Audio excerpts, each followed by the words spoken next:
Mga kabayan, breaking news matapos mag-trending sa social media kahapon ang ginawang sanksyon ng Amerika sa mga judges ng ICC. Eto, Venezuela kakalas na rin sa ICC. Nagkakaisang inaprubahan ng National Assembly ng Venezuela ang pagbasura sa batas na nagratipika sa Rome Statute, hakbang na magbubukas sa formal na pag-aalis ng bansa sa International Criminal Court o ICC. Ayon kay Assembly President George Rodriguez, kaalyado ni Pangulong Nicolas Maduro, agad na magkakabisa ang desisyon at inaasahang lalagdaan ito ni Maduro upang formal na ipaalam sa ICC ang pag-withdraw ng bansa. Sa sesyon ng Asembleya, iginiit ni Rodriguez na ipinapakita ng hakbang ang umano'y kawalan ng silbi at pagiging sunod-sunuran ng ICC. At inakusahan ang korte ng pagkilos pabor sa North American imperialism. Ang Rome Statute ay isang kasunduan noong 1998 ang nagtatag sa ICC at nag-aata sa mga kasaping estado na makikipagtulungan sa mga investigasyon sa mga international crime.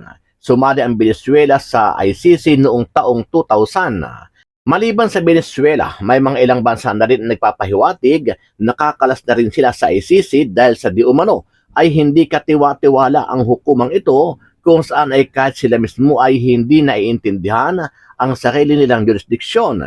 Ito ay matapos magtangkang ipaaresto ang leader ng Russia na si Vladimir Putin kahit hindi naman sila miyembro nito. Ang Russia po, meron isang korte doon sa Moscow, yung chief prosecutor ng ICC, si Karim Khan at 8 iba pang ICC official ay ipinapa-aresto po, ipinapakulong Yan. ng Russian court. Ito po ay bilang tugon sa arrest warrant na inilabas nila laban kay Russian President Vladimir Putin tungkol sa digmaan sa Ukraine. Sabi nga nila, ICC, ano kapangyarihan nyo sa Russia, di ba? Yan. Bakit ipapaarest yung presidente namin? Kayo naman ang arestuhin namin. Nagkaroon ng counter na warrant of arrest. Naglabas sila ng bukod na warrant of arrest labas sa mga hukom ng ICC. Ayon sa Moscow City Court, unlawfully prosecuted umano ni Khan ang mga Russian citizen at patently unlawful arrest warrant ang ipinag-uutos na ito ng ICC dahil hindi naman miyembro ng ICC ang Russia at wala ni isa man sa mga akusado ang humarap sa korte. Bakit may arrest warrant? Maliban dyan, hindi na rin pinagkakatiwalaan ng iba't ibang bansa ang ICC matapos masangkot sa kaso ang isang ICC prosecutor na si Karim Khan at nahatulan ng halos 15 taong pagkakabilanggo.